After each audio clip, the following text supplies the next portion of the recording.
Hey, what's going on? It's the 5th episode of the Box Out Podcast, and on today's episode, we're going to talk about a little bit of the preseason action, but in particular about Ben Simmons and how he supposedly played a pivotal role in Durant's trade request to the Phoenix Suns last season. We also got the annual NBA GM surveys and their answers, so we'll find out how the GMs look at the NBA landscape, and I'll give my reactions to those in this episode as well. So stick around for that here on the Box Out Podcast.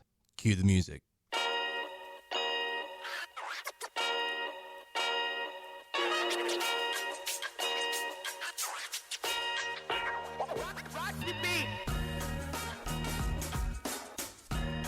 Welcome into the Box Out Podcast. Thank you for tuning in and listening.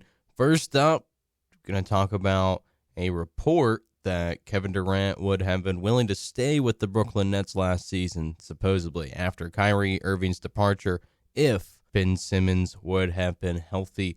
And this is the direct quote from the article that was written and reported from Brian Lewis of the New York Post. Quote, if Simmons had been healthy last season, sources told the Post that Kevin Durant likely would have stayed on in Brooklyn even without Kyrie Irving, end quote.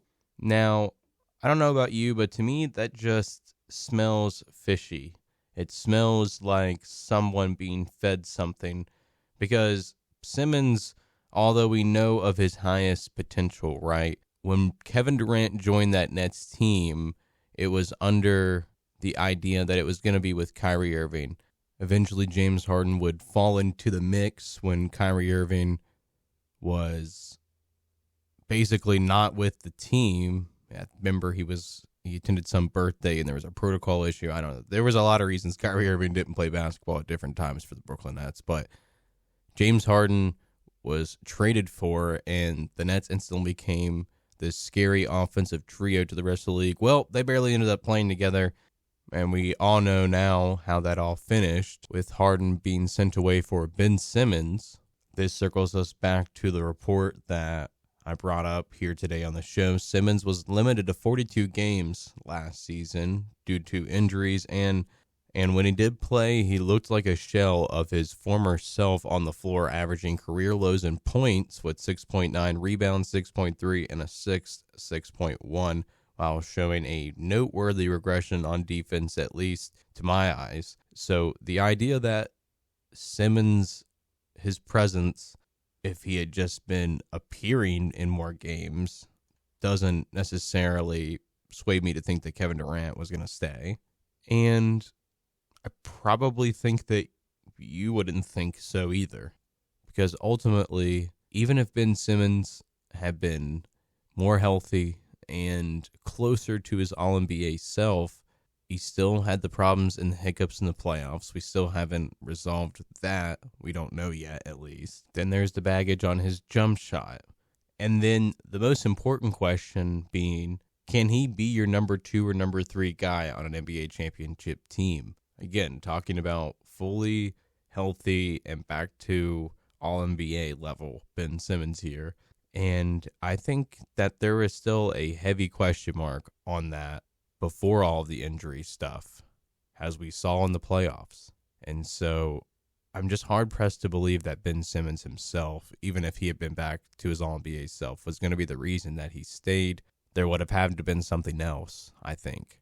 Something equally as cool and fun as playing with Kyrie Irving. And I just don't know if that were ever going to be possible. Because you got to remember, Kevin wanted to team with Kyrie Irving. He probably thought he would be fun to play with and that he'd be great co-star and that they would have a wonderful run together. But obviously that didn't play out either, and Kyrie dipped out again on a team, leaving Kevin Durant to twiddle with his thumbs and see, it's not so fun here. I'm trying to go play with Devin Booker next, and he got his way. So no, I don't think Ben Simmons, under any circumstances, would have been the reason Kevin Durant stayed in Brooklyn last season.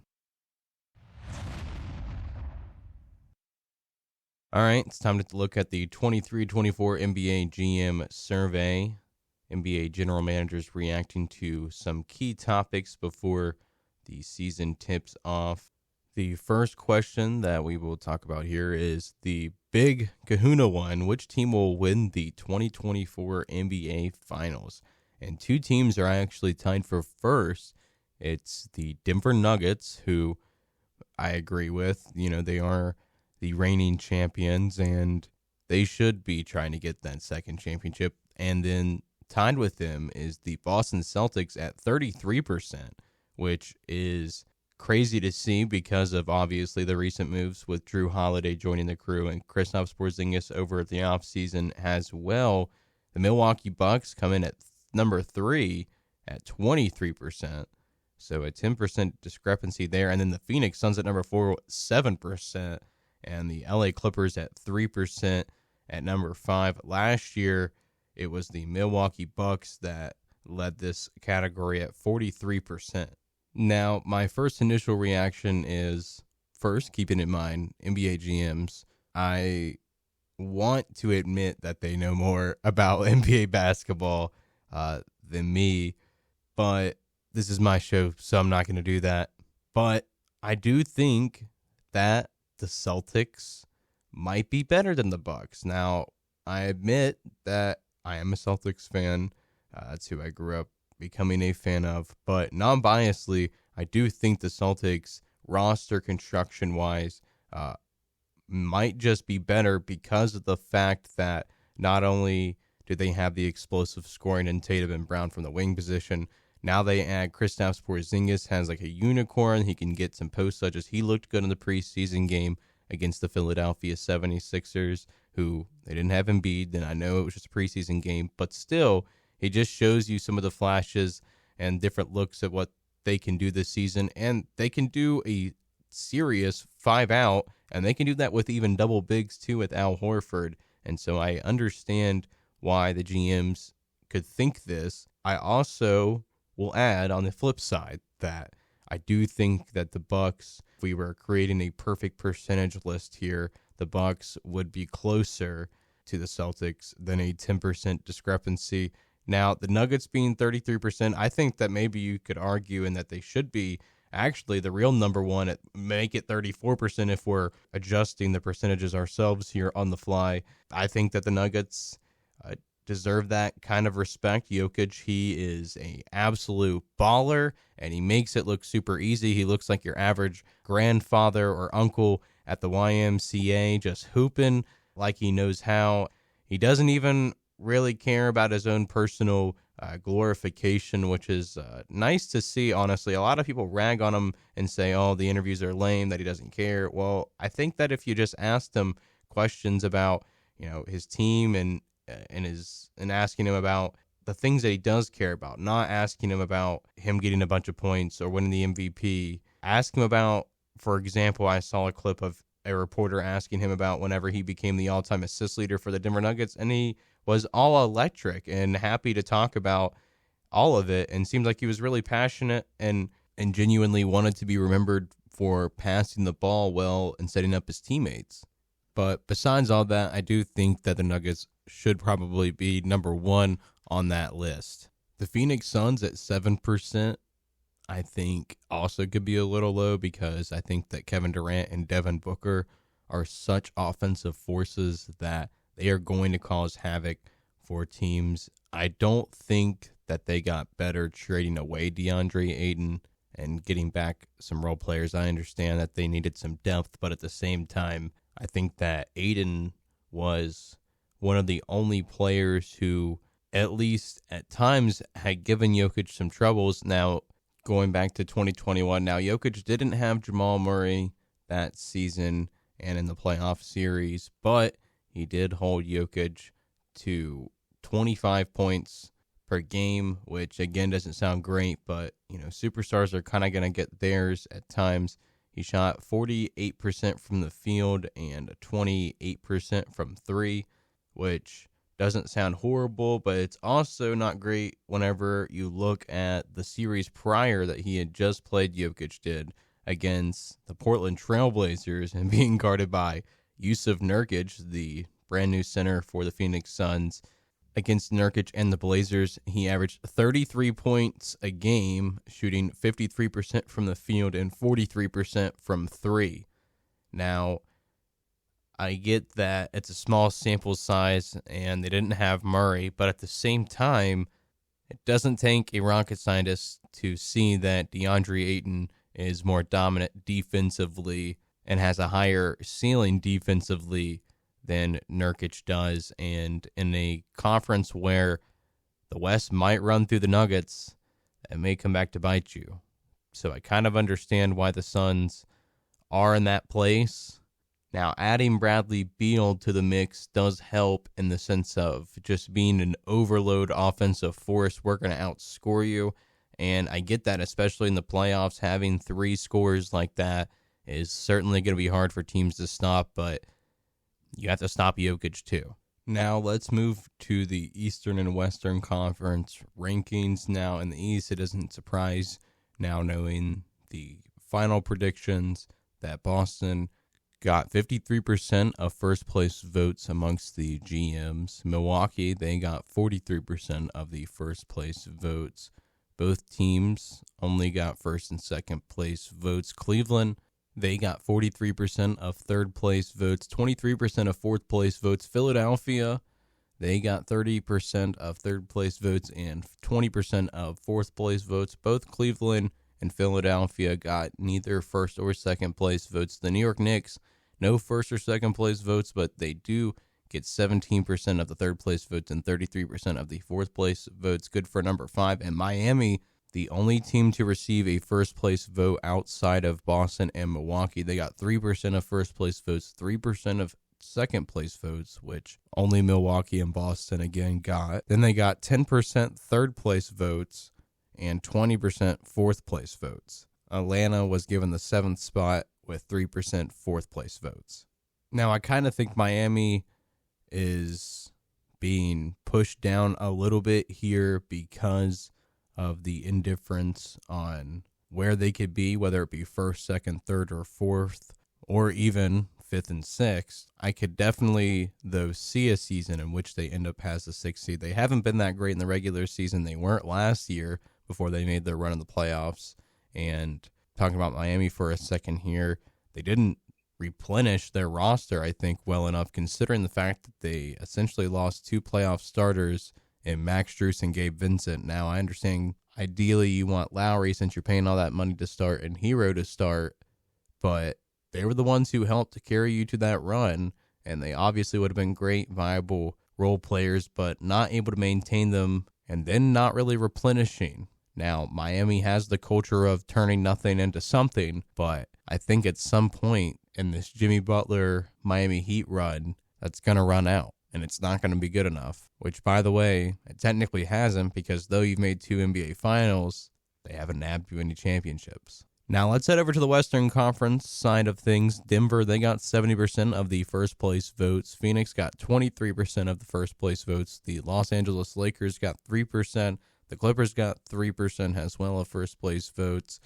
Again, we talked about Denver and Phoenix and why it kind of makes sense Denver should be the number 1 team, I think, going into the season. The Lakers, though, coming in at the 3rd spot, they got 20% of the second place votes and 27% of the third place votes, as well as 23% of the fourth place votes. So heavy favorites in that 2nd through 4 spot. They predict the Phoenix Suns will definitely get the 2nd place in the West if they don't get first at 50% of the second place votes. The Golden State Warriors now, they got 4th on this list, but they got 7% of the second place votes, 37% of third place votes, and 17% of the fourth place votes. Now, Golden State, they could be on the decline, not because of Curry, but just because of the roster and how good the West is. The Clippers, they can never seem to get their health right throughout the regular season, so it's understandable that they aren't being highly favored up the top of the West. They're at the number 5 spot. Memphis, they're at the number 6 spot, even with Ja Morant being suspended for some games through the season. They got 7% third place votes and 13% fourth place votes. New Orleans and Sacramento tied for the 7th spot because New Orleans got 3% of second place votes and 3% of fourth place votes. In Sacramento, they got 13% of fourth place votes, but nothing higher.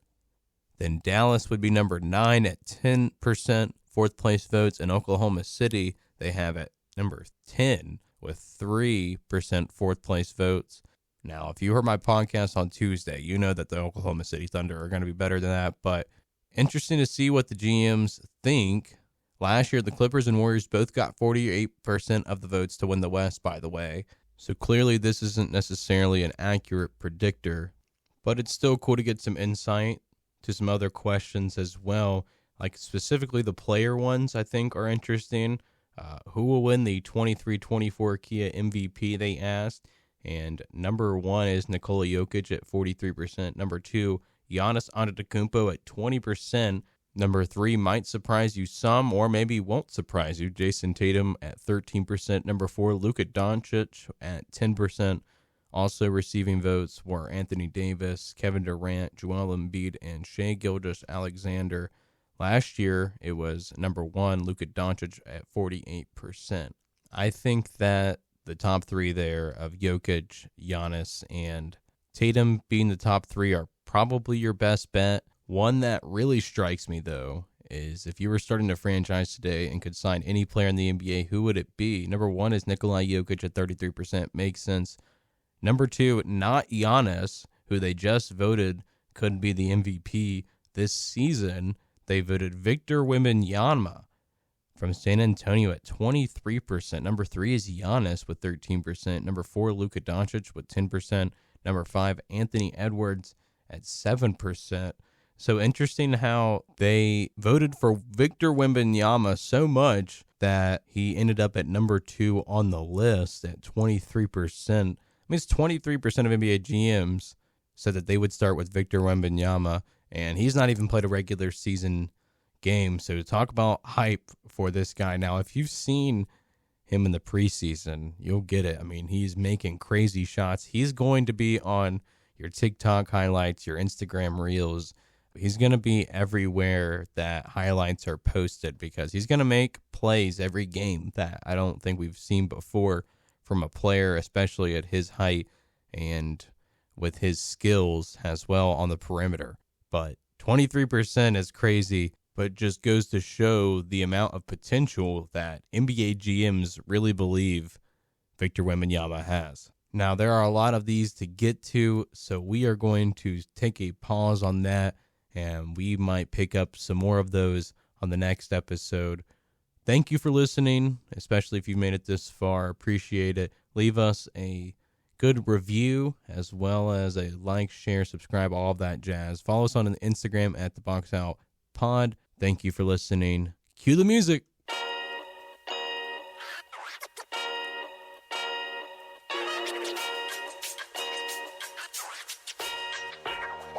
Rock the beat.